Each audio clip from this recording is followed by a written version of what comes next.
이번 코로나로 인해서 전 세계적으로 사망자 숫자가 100만이 넘었습니다.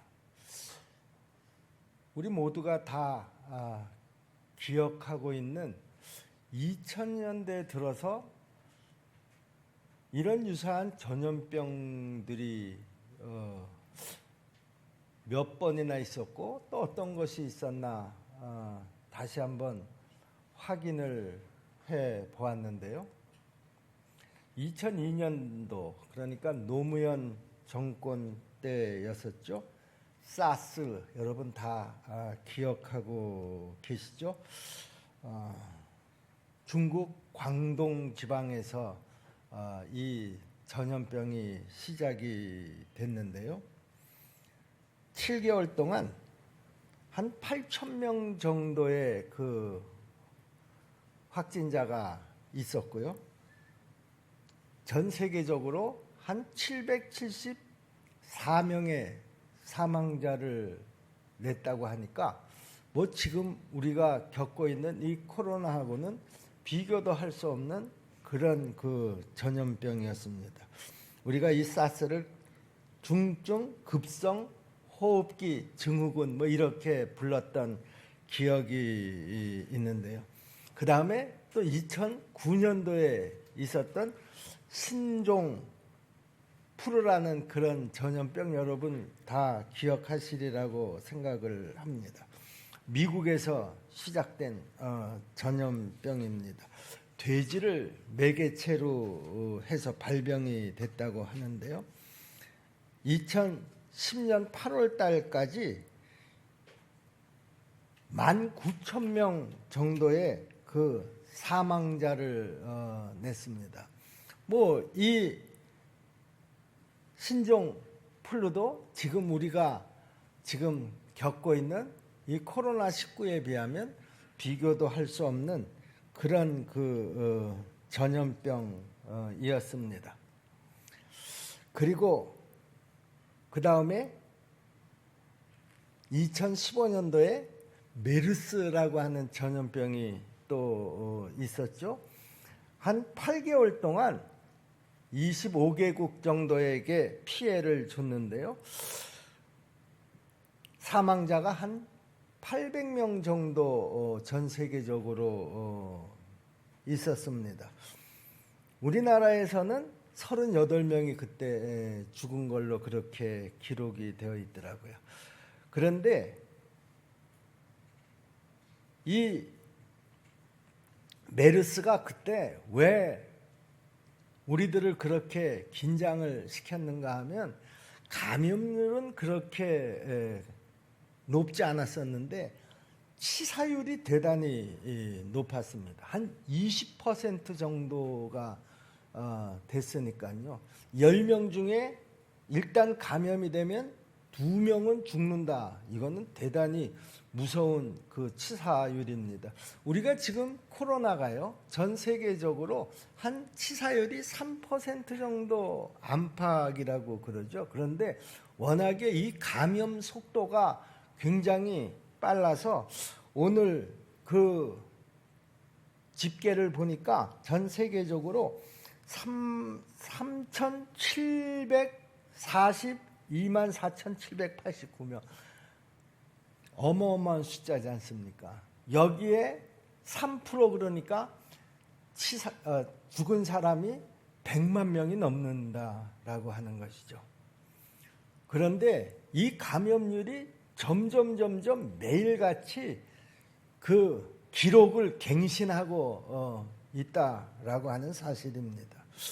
또 이것이 언제 끝날지 그것도 우리가 그 확신할 수 없는, 우리가 예측할 수 없는 그런 지금 시간을 지나고 있습니다. 여러분, 우리가 이런 답답한 이런 상황을 지금 지나고 있는 이 시간에 우리가 정말 우선적으로 해야 될 일이 무엇일까? 지금 세상에서는요, 정치적인 어떤 이슈를 가지고 이 감염병이 이렇게 확산이 되고 있는 이런 상황에서도 헌법에 보장이 되어 있는 내 주장을 좀 해야지 되겠다. 그러니까 우리가 모여서 집회하는 것을 방해하지 말라. 그렇게 주장하는 그 부류가 있고요.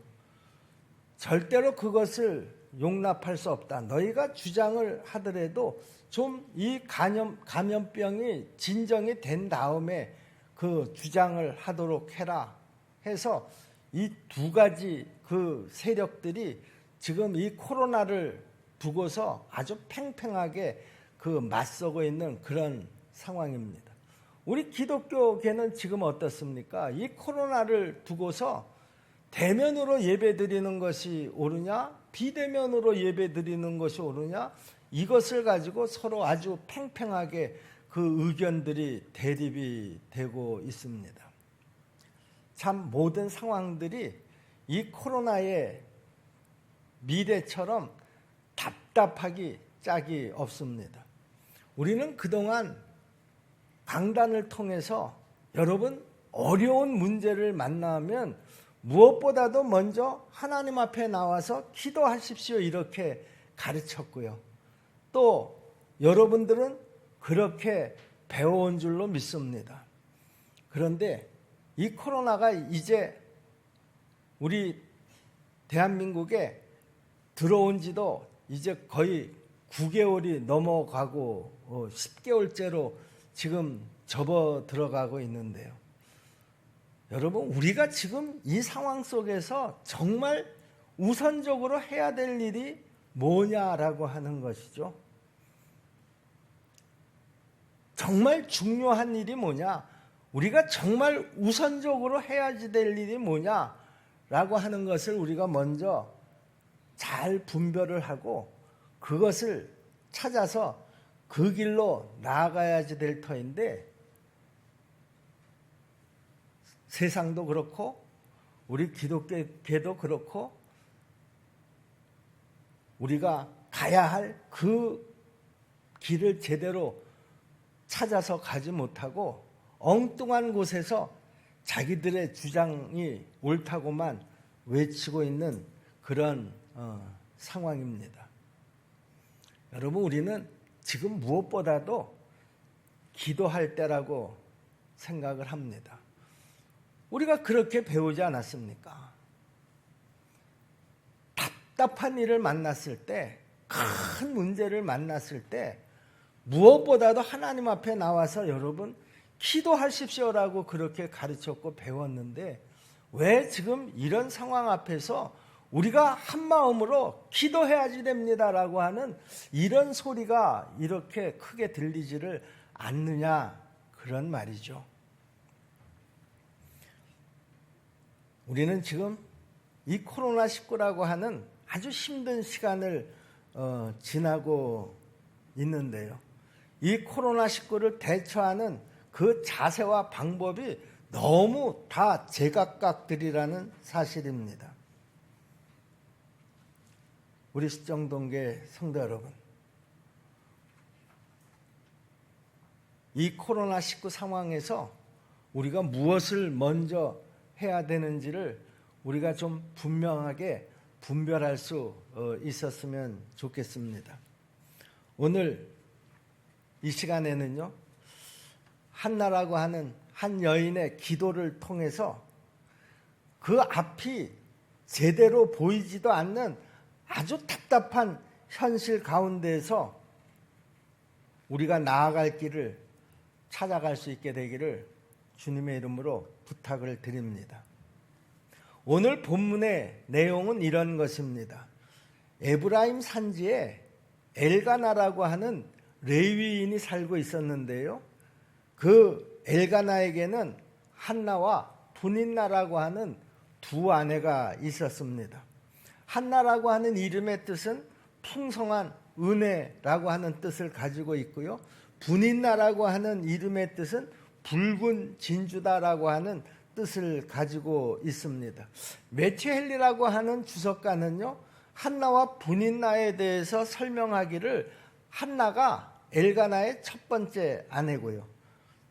그런데 그 한나가 아이를 갖지 못해서 엘가나가 두 번째 아내로 분인날을 맞이했을 것이다. 이렇게 해석을 하고 있습니다.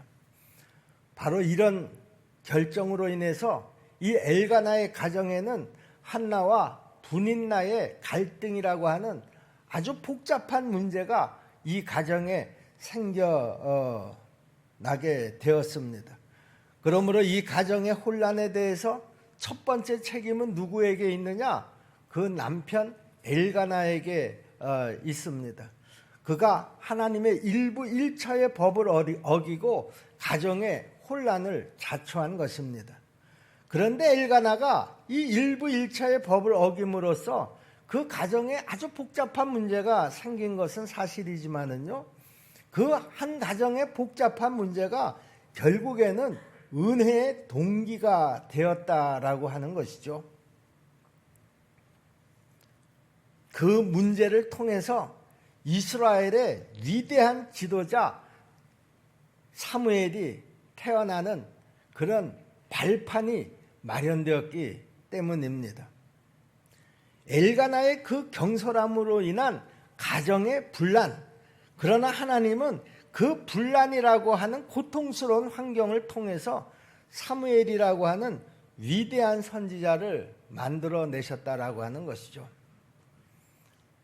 우리 모두는 지금 이 코로나19라고 하는 답답한 현실을 맞닥뜨리고 있지만은요, 이 현실을 우리가 지혜롭게 잘 극복함으로 해서 오히려 우리 이 코로나가 대한민국의 화가 복이 되는 그런 역사가 있게 되기를 간절히 소원합니다. 자, 그런데요, 이 선한 선지자가 그냥 나온 것이 아니다라고 하는 것이죠. 여기에는 한 여인의 눈물을 우리가 잊어버려서는 안 된다라고 하는 것입니다. 이 눈물은 바로 이 사무엘의 어머니 한나의 눈물이었습니다. 사무엘상 1장에서 보면 우리는 이 한나가 흘린 눈물을 볼 수가 있는데요. 그 한나가 흘린 그 눈물을 좀 우리가 세부적으로 분석을 해 보면은요, 그의 눈물에는 탄식의 눈물이 있었다라고 하는 것입니다. 처음에 한나가 흘렸던 이 눈물은 탄식의 눈물이었습니다. 그 눈물은 아이를 낳지 못했기 때문에, 특히 아들을 낳지 못했기 때문에 서름을 받아서 생긴 눈물이었습니다. 아들을 낳지 못했어도 엘가나는 그 두 번째 부인 분인나보다도 한나를 더 사랑했다, 이렇게 성경은 기록하고 있습니다. 그래서 하나님 앞에 희생 제물을 드리고 나서 그 제물을 그 가족들과 나눌 때에도 둘째 부인 분인나나 자식들보다도 첫째 부인 한나에게 더 갑절이나 많이 나누어 주었다고 성경은 기록하고 있죠. 5절 말씀입니다. 한나에게는 갑절을 주니 이는 그를 사랑함이라. 그러나 여호와께서 그에게 임신하지 못하게 하시니 그랬습니다. 자, 그런데요, 아들을 못 낳는다고 둘째 그 아내 분인날을 맞이한 그 자체가 여자의 입장에서는 정말 속상한 일인데요, 이런 중요한 현실을 접어두고 그 한나에게 희생제물에 갑절을 준다고 한들 그게 뭐가 그렇게 위로가 되겠느냐라고 하는 것이죠. 게다가 둘째 아내인 분인나가 스스로 한나의 마음을 격동시켰다, 이렇게 성경은 기록하고 있습니다. 분인나가 한나의 속을 아주 자주자주 뒤집어 놓곤 했다, 그런 말이죠. 그러므로 한나의 탄식은 점점 더 깊어질 수밖에 없었습니다. 물론 한나가 아들을 낳지 못한 것은 하나님의 섭리였었다라고 성경에 기록되어 있죠. 방금 우리가 본 그 말씀 5절 말씀입니다. 우리가 5절 말씀을 다시 한번 보시면은요, 그 후반부에 이렇게 기록되어 있지 않습니까? 그러나 여호와께서 그에게 임신하지 못하게 하시니 그랬습니다. 한나도 자신의 지금 그 아들을 낳지 못하는 이 고통이 하나님의 섭리라고 하는 사실을 잘 알고 있었을 것입니다. 그러나 하나님의 섭리에 의한 이 시련도 인간의 치욕이 수반이 되다 보니까 한나가 인간적으로 그 치욕을 참기가 너무너무 힘들었던 것입니다. 그런데 분인나는요, 이 원리를 제대로 알지를 못했던 것 같습니다. 그래서 수시로 한나의 마음을 격동시키고 괴롭게 하니까 한나의 탄식의 눈물은 점점 깊어져 갈 수밖에 없었던 것이죠. 이렇게 삶의 한가운데에서 만난 고통을 안고 한나가 이제 한 행동이 뭡니까? 그 고통을 가슴에 안고 하나님 앞에 나온 것입니다. 한나는 하나님 앞에서 통곡을 하면서 울었습니다. 그리고 하나님께서는 이 한나의 그 통곡의 눈물을 받아주셨다라고 하는 사실이죠. 우리 십정동교회 성도 여러분, 내가 어떤 문제를 가지고 있든지 그 문제를 하나님 앞으로 가지고 나오면 우리 하나님께서 반드시 만나주실 줄로 믿으시기를 바랍니다. 한나처럼 우리의 삶에서 만나는 모든 문제와 억울함과 탄식거리의 눈물을 들고 우리 하나님 앞에 나아가시라, 그런 말입니다. 여러분, 야곱이 하나님을 만난 자리도요, 요셉이 하나님을 만난 자리도요, 모세가 하나님을 만난 자리도요, 다 거의 비슷하게 억울한 누명을 쓰고 도망을 다니던 그런 상황 속에서 하나님을 만나게 됐던 것입니다.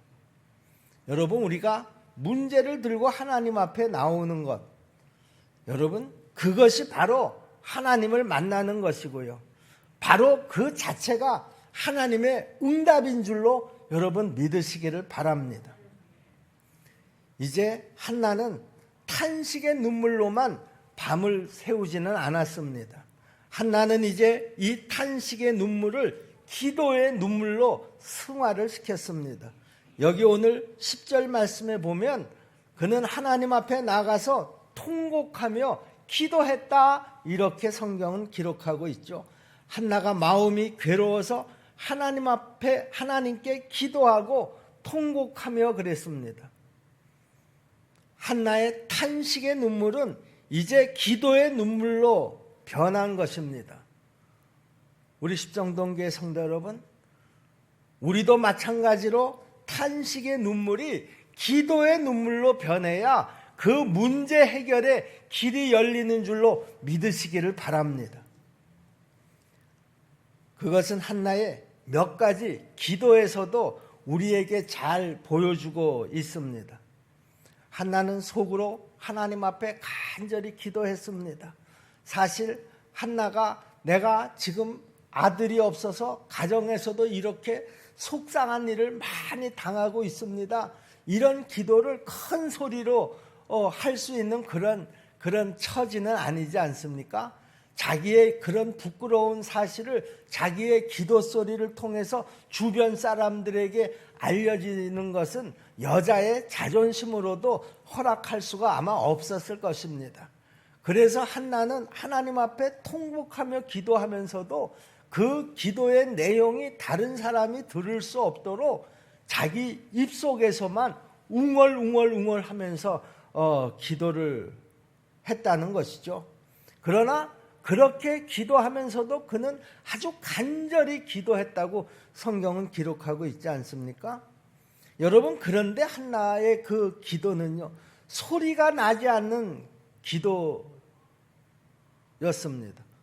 입술만 우물우물 움직이면서 기도를 하니까 그 제사장 엘리가 그 한나가 기도하는 그 모습을 가만히 보다가 저 여자가 지금 성전에 들어와서 술을 먹고 취해서 저거 주정하는 거 아닌가, 이렇게 착각을 할 정도였습니다.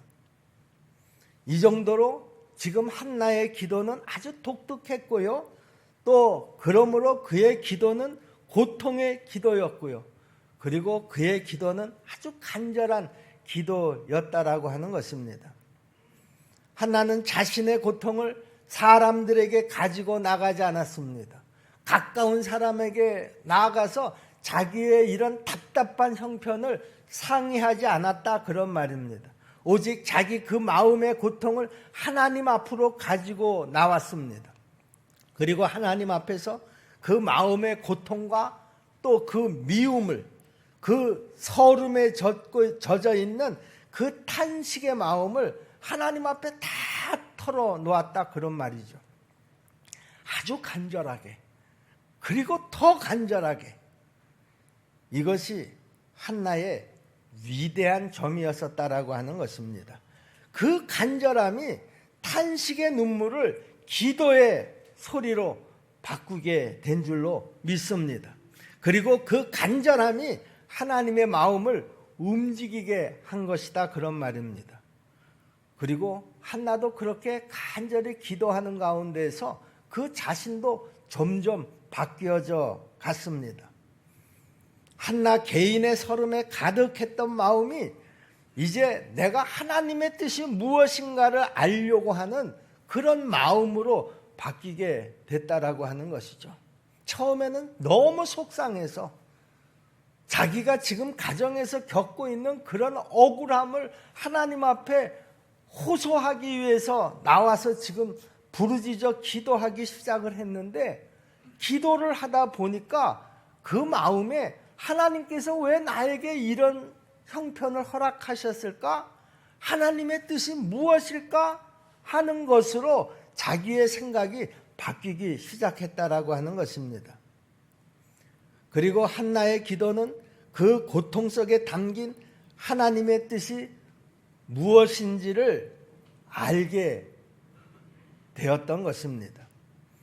그리고 그 하나님의 뜻이 무엇인지를 알고 나니까 그는 이제 하나님 앞에 새로운 기도 제목을 가지고 기도하기 시작을 했습니다. 그 새로운 기도 제목이 뭡니까? 바로 서원 기도였습니다. 여러분 11절 말씀을 보시면은요, 서원하여 이르되 만군의 여호와여, 만일 주의 여정의 고통을 돌보시고 나를 기억하사 주의 여정을 잊지 아니하시고 주의 여정에게 아들을 주시면 내가 그의 평생에 그를 여호와께 드리고 삭도를 그의 머리에 대지 아니하겠나이다. 한나가 아들을 하나님 앞에 바칠 결심을 하게 된 것은요, 아들을 낳지 못하는 그 고통 속에서 하나님의 뜻을 깨달았기 때문에 이런 서원 기도를 할 수가 있었던 것이죠. 하나님이 한나에게 쉽게 그 아들을 허락하셨다고 하면은요, 한나는 이런 서원 기도를 하지 않았을 것입니다. 한나가 임신하지 못하는 이유는 사무엘을 쓰시기 위해서 아들을 주시지 않다가요, 서원을 통해서 사무엘을 주신 것을 보면 우리는 그 하나님의 뜻과 섭리를 그 속에서 발견할 수가 있습니다. 오직 처음에는 자기의 서름과 자기의 필요에 의해서 드렸던 그 기도가요, 태어날 자식의 평생을 하나님께 맡기겠다라고 하는 신앙적 결단이 되었다라고 하는 것입니다. 이 결단이 이제 서원 기도로 이어지게 되는데, 이것은 한나가 자기의 중심에서 하나님의 중심으로 바뀌었다라고 하는 것을 우리에게 보여주고 있습니다. 하나님의 영광을 위해서 그 한나의 기도가 바뀌었다, 그런 말이죠. 처음에는 속상해서 그 문제를 하나님 앞에 가지고 나와서 탄식하는 기도를 하다가 이제 그 기도가 하나님의 그 기도를 통해서 하나님의 뜻을 알고 난 다음에는 하나님의 영광을 위한 기도로 바뀌게 되었다라고 하는 것입니다. 여러분, 우리의 기도도 대부분은요, 그 문제를 가지고 답답한 마음에 하나님 앞에 나와서 기도하지 않습니까? 처음에는 나를 위해서 그 문제가 해결되기를 하나님 앞에 기도합니다. 그런데 그런 의도를 가지고 내가 기도를 시작했다고 하더라도 내가 하나님 앞에 간절히 기도하다가 보면 그 기도의 제목 속에 하나님의 뜻을 발견하게 되는 것이죠. 여러분이 기도하다가 이 문제는 우리 가정의 이 문제는 내 자식의 이 문제는 우리 집의 이 경제적인 문제는 바로 이런 하나님의 뜻이 있구나. 제가 요즘 자주 하는 말이 있죠. 여러분, 고난에도 다 하나님의 뜻이 있습니다. 우리가 그 고난을 가지고 하나님 앞에 기도할 때 그 기도하는 과정 속에서 하나님은 그 당신의 뜻을 분명히 보여주실 것입니다. 우리가 그 기도 가운데서 하나님의 뜻을 발견하고 나면은요, 그 고난은 이제 그때서부터 고난이 아니라는 것이죠. 하나님, 이제 내가 이 고난을 통해서 하나님 앞에 영광을 돌리겠습니다. 그 기도의 제목이 바뀌기 시작합니다. 내 중심의 기도에서 이제 하나님 중심의 기도로 바뀌기 시작한다라고 하는 것이죠. 한나의 기도는 믿음의 기도였습니다. 여러분, 오늘 이 본문을 자세히 보시면은요, 그가 기도한 후에 한나의 얼굴에는 다시 그 수색이 없었다, 이렇게 기록하고 있죠. 18절 말씀입니다. 이르되 당신의 요정이 당신의 은혜 입기를 원하나이다 하고 가서 먹고 얼굴에 다시는 근심빛이 없더라 그랬습니다. 당장에 응답이 온 것도 아닌데요, 그 한나의 얼굴에서 수색이 사라졌다라고 하는 것, 근심 어린 표정이 바뀌었다라고 하는 것은 이제 하나님의 응답이 올 것이라고 하는 이 믿음을 가졌다라고 하는 증거이고요, 하나님의 선하심을 믿었다라고 하는 그런 증거인 것입니다. 기도하기 전에는 한나는 자기의 그 답답한 현실과 상황, 그리고 그 상황을 통한 그 슬픔, 억울함, 분노를 억누를 길이 없었습니다. 그래서 남편 엘가나는 한나에게 이렇게 이야기할 정도였습니다. 당신은 왜 그렇게 마음이 슬프냐? 이렇게 물을 정도였습니다. 8절 말씀이죠. 그의 남편 엘가나가 그에게 이르되 한나여 어찌하여 울며 어찌하여 먹지 아니하며 어찌하여 그대의 마음이 슬프냐? 내가 그대에게 10아들보다 낫지 아니하냐 하니라. 여러분, 지금 한나가 갖고 있는 그 원통함, 억울함, 미움, 분노, 이런 것들이 그 문제를 처음서부터 원초적으로 만든 그 남편이 아무리 좋은 말로 위로를 한다고 해서 그 말이 위로가 되겠습니까? 그러니 남편 엘가나가 한나에게 무슨 말을 해도 그 얼굴에 그 수심이 가시지를 않은 것입니다.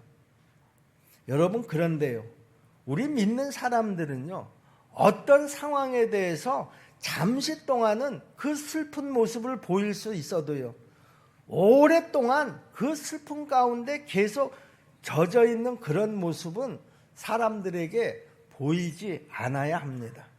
하나님께서 그런 모습을 보이는 자녀를 통해서는요, 당신이 영광을 받으실 수가 없기 때문이라는 것이죠. 그러므로 슬픔도 지나치면 하나님의 영광을 가리게 된다라고 하는 것을 우리가 꼭 잊지 말아야 합니다. 우리가 욕망을 조절하려고 노력하는 만큼요, 우리의 슬픔도 조절하려고 하는 노력을 해야 한다라고 하는 말이죠. 그런데 여러분, 어떻게 우리의 슬픔을 조절할 수가 있습니까?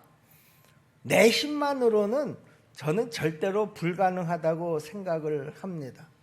그러나 우리는 우리의 욕망과 슬픔을 조절하는 가장 적절한 도구가 될 수가 있습니다.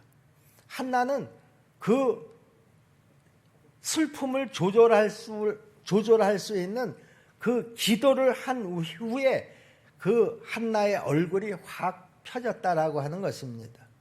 여러분, 진짜 기도라고 하는 것은 바로 이런 기도를 말합니다. 기도한 후에 얼굴을 펴는 그런 기도. 하나님의 일하심을 절대 의심하지 않고 확실하게 믿는 그런 기도. 이런 믿음의 기도를 통해서 우리 하나님이 역사하시는 줄로 여러분 꼭 믿으시기를 바랍니다. 한나는 우리에게 기도의 어머니로 또 잘 알려져 있는 그런 사람입니다. 그는 기도를 통해서 사무엘을 낳은 그런 여인 아닙니까? 한나가 사무엘을 낳기 전에 기도하는 여인이었듯이요, 한나는 사무엘을 낳은 후에도 역시 기도하는 어머니였었다라고 하는 것이죠. 저는 지금도 제일 그리운 것이 한 가지가 있는데요, 그것이 바로 뭔가 하면 돌아가신 우리 어머니의 기도입니다.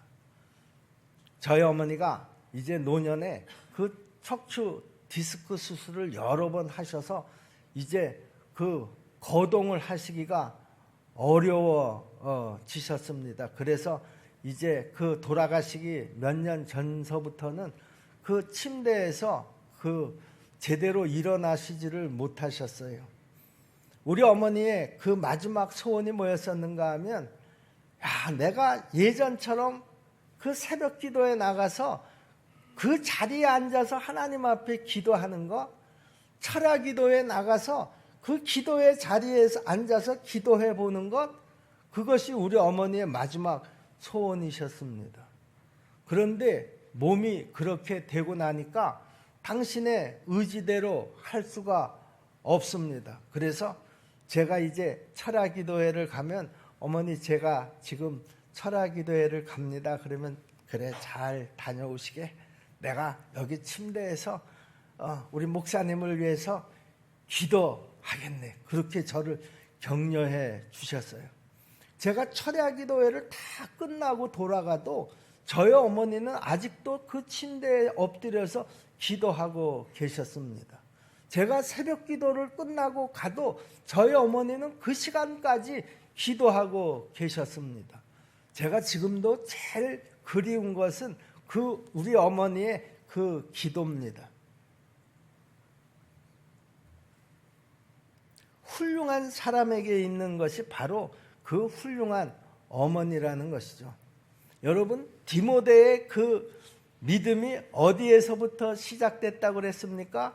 그 외할머니로부터 시작이 돼서 그 어머니의 그 신앙이 다시 그 디모데에게 이어졌다. 성경은 그렇게 이야기를 합니다. 여러분, 어렸을 적에 그 어머니의 교훈은요, 아주 참 희한한 위력으로 그 자녀들의 영혼을 죽을 때까지 감싼다라고 하는 사실입니다. 그 중에서도 가장 위대한 어머니의 교훈은 바로 그 자녀를 위한 그 어머니의 눈물의 기도, 그 눈물의 기도를 하는 어머니는 저는 이 시대의 최고의 교사라고 그렇게 믿습니다.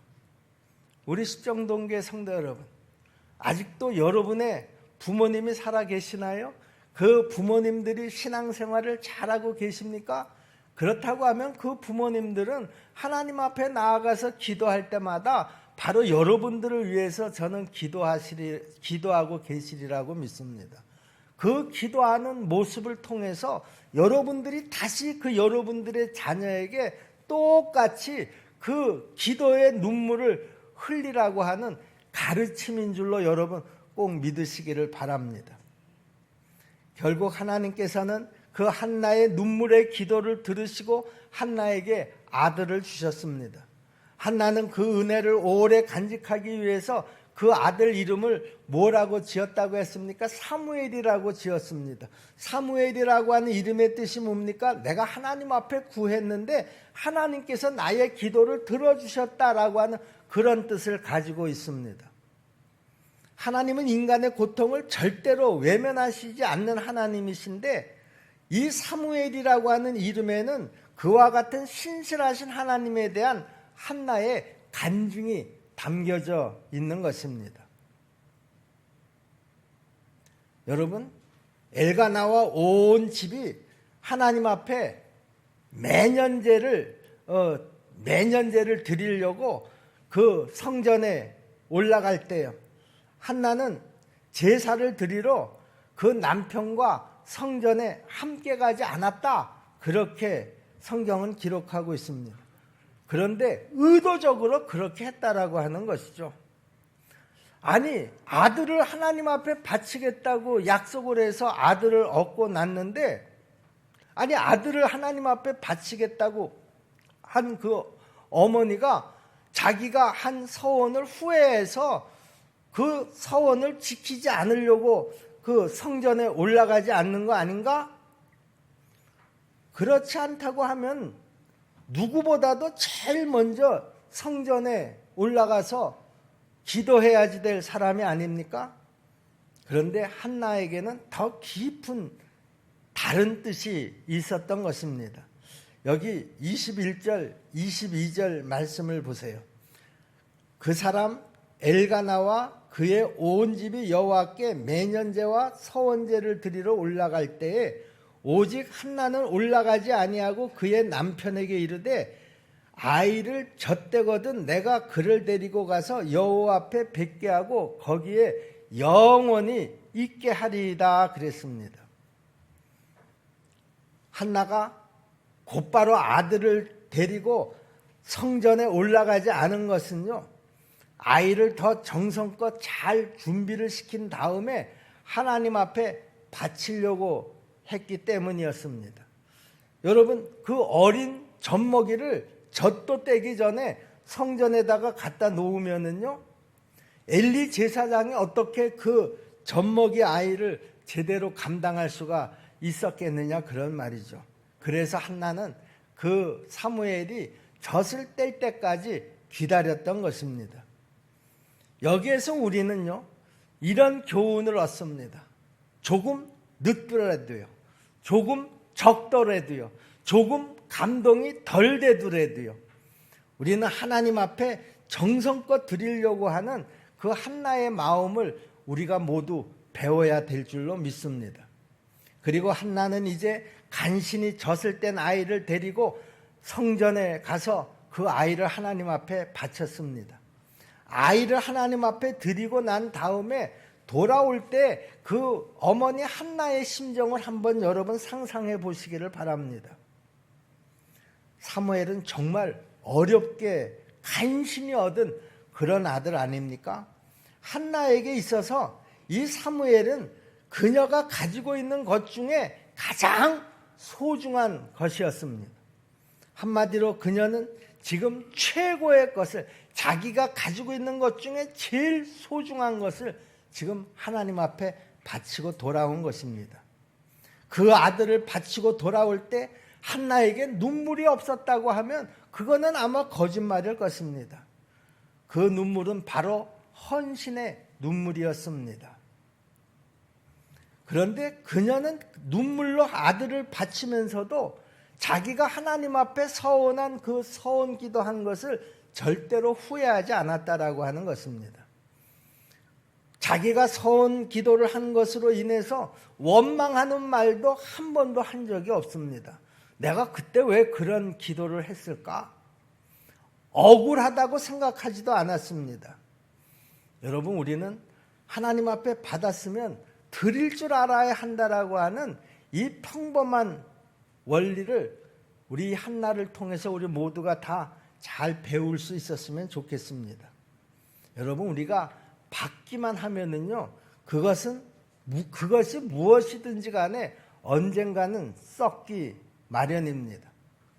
웅덩이 물이 잘 썩는 이유가 뭡니까? 받기만 하고 드릴 줄을 모르기 때문에 그렇습니다. 그러나 내가 받은 것만큼 흘려보내면 맑은 생수가 거기에서 또 끊임없이 솟아날 줄로 믿습니다. 사랍다 가부가 자기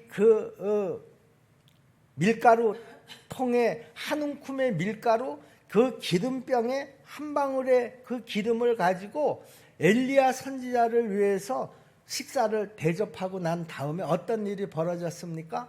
그 밀가루통에 그 밀가루가 떨어지지 아니하였고 기름통에 그 기름이 마르지 않았다고 성경은 우리에게 분명히 알려주고 있습니다. 여러분, 왜 믿는 자들에게 탄식의 눈물이 있어야지 됩니까? 그 이유는 기도의 눈물을 통해서 응답을 주시기 위한 하나님의 섭리이기 때문에 그렇습니다. 여러분, 그런데 내가 하나님 앞에 이런 기도 제목을 가지고 나가서 이렇게 기도했더니 응답을 받았다라고 하는 여기에 머무르게 되면은요, 그 응답은 의미가 없는 응답이다 그런 말입니다. 그 응답으로 인해서 결코 내가 행복해질 수가 없습니다. 내 기도가 응답받았다라고 하는 것으로 이제 결론을 짓지 마시고요. 우리는 한 차원 더 앞으로 나아갈 줄 알아야 합니다. 그 한 차원 앞으로 나아가는 것이 바로 이 헌신의 눈물이 흘려지는 그런 차원이라는 것이죠. 여러분, 우리가 그 헌신의 자리까지 나아가야 나에게 진정한 행복이 찾아온다라고 하는 것을 우리가 알아야 합니다. 여러분, 헌신의 눈물은요, 바로 하나님을 만나는 자리이고요, 하나님을 만나는 자리가 바로 기도의 자리이고요, 기도의 자리에는 반드시 하나님의 응답이 있는 것을 여러분 꼭 믿으시기를 바랍니다. 우리 십정동교회 성도 여러분, 이제 내 뜻이 하나님의 뜻으로 확장이 되고 우리 믿음도 하나님의 뜻을 이루기 위한 헌신으로 실천하는 그 믿음에까지 이르러야 될 줄로 믿습니다. 탄식의 눈물은 최종적으로 헌신의 눈물까지 나아가야 된다 그런 말이죠. 헌신의 눈물이 준비되지 않은 사람에게는 여러분 하나님의 역사도 잘 일어나지 않습니다. 여러분, 우리가 기도해도 하나님의 응답이 없는 이유가 뭔지 아십니까? 그 사람에게 하나님께서 기도에 응답을 하셔도 그 기도가 응답받은 후에 헌신의 눈물이 저 사람은 없을 것이다, 이렇게 하나님이 판단하시면 하나님이 그 무한하신 예지 능력으로 그 기도에 응답을 하시지 않는 것이다, 저는 그렇게 생각을 합니다. 우리 모두 응답 받으셨습니까? 이제 헌신의 눈물을 우리 모두 다 준비할 수 있기를 바랍니다. 주님 앞에서 이 모든 눈물들이 흐를 수 있고요, 주님께서 바로 그 눈물들을 받아주시는 행복한 그 체험들이 우리 십정동교회 모든 성도들에게 날마다 쌓여가기를 주님의 이름으로 축원합니다. 기도하겠습니다. 은혜로우신 아버지 하나님, 감사합니다. 답답한 현실 속에서도 우리가 그 답답한 현실 가운데 머무르지 아니하고 그 답답한 현실을 부여안고 하나님 앞에 나아가서 눈물로 기도하는 우리 성도들 다 되게 도와 주시옵소서. 탄식이 기도로 바뀌게 되고 그 기도를 통해서 하나님의 뜻을 발견하게 되고, 그리고 내가 하나님 앞에 분명한 목적을 가지고 기도할 때에 하나님께서 그 기도에 응답해 주실 줄로 믿습니다. 은혜로우신 하나님 아버지, 우리 십정동교회 모든 성도들이 한마음으로 이 코로나19 상황이 속히 종결될 수 있도록 기도할 수 있도록 도와주시옵소서. 코로나19의 문제뿐만이 아니라 이로 인해서 여러 가지 어려움을 겪고 있는 우리 가정들이 있습니다. 낙심하지 않게 도와주옵소서. 그 현실을 통해서 포기하지 않게 도와주시옵소서. 그 답답한 현실을 가지고 하나님 앞에 달려나가게 도와주시옵소서. 기도의 자리를 만들게 도와주시옵소서. 그리고 응답받게 도와주옵소서. 응답받은 곳에서 멈추지 않게 도와주시옵소서. 이제 그 응답받은 자리에서 헌신의 눈물을 흘릴 준비를 하게 도와주시옵소서. 은혜로우신 하나님 아버지, 오늘 이 한날을 통해서 우리에게 주신 말씀 한 말씀 한 말씀 우리 마음판에 잘 새기게 도와주시옵소서. 예수님의 이름으로 감사하며 믿고 기도하옵나이다. 아멘.